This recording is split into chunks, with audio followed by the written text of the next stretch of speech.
So now, let's go on to another example. Not using the rectangle this time, that was just so you can kind of understand the technique. This time, I'm going to show you how we do it without FOIL, because we can't use FOIL here because we've got trinomial, so it really doesn't work here. But again, what we have to do, which is what we've done with the FOIL method, you just may not have fully realised it. What we have to do is if we have to take each term from the binomial and multiply it by every term in the trinomial. So what we're going to do, we're going to take our first term, which is x, multiply it by x squared, and then add it to x multiplied by 3x, and then add that to x multiplied by 4. So again, all we're doing is adding those three terms that we got from multiplying each by multiplying each term in the binomial by each term in the trinomial. So that is a lot of kind of like jargon just said there, but you'll see what I mean now. So first of all, we take our first term in the binomial and multiply it by a first term in the trinomial, which gives us x multiplied by x squared, x cubed.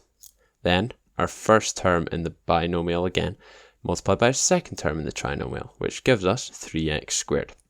And then lastly, our first term in the binomial multiplied by the last term in the trinomial, or a third term in the trinomial, to give us 4x. And then here we've multiplied our first term in the binomial by every term in the trinomial and added them together. And this is exactly what we need to do. And now we're just going to do the same with the second term in the trinomial.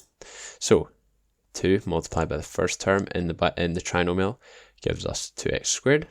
Then 2 multiplied by the second term is going to give us 6x. And then lastly, 2 multiplied by the last term is going to give us 8.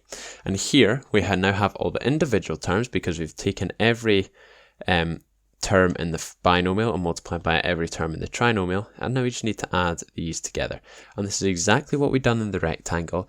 You just may not have seen it so directly because there we were using it with area, and this time we're kind of just doing it less visually. So now all we need to do is tidy this up a bit. So collecting like terms, we have 3x squared add 2x squared, giving us 5x squared. And then we have 4x add 6x to give us 10x. So therefore, our final answer would be x cubed add 5x squared add 10x add 8. And there we go. Before we finish up on this lesson, I'd just like to point out that any time you're going through the videos and don't feel completely confident, I'd really suggest watching the videos again, trying some questions for yourself, because trying these questions yourself instead of just watching the examples is really what builds a solid understanding of the topic. And that's what's going to really make you excel at this subject.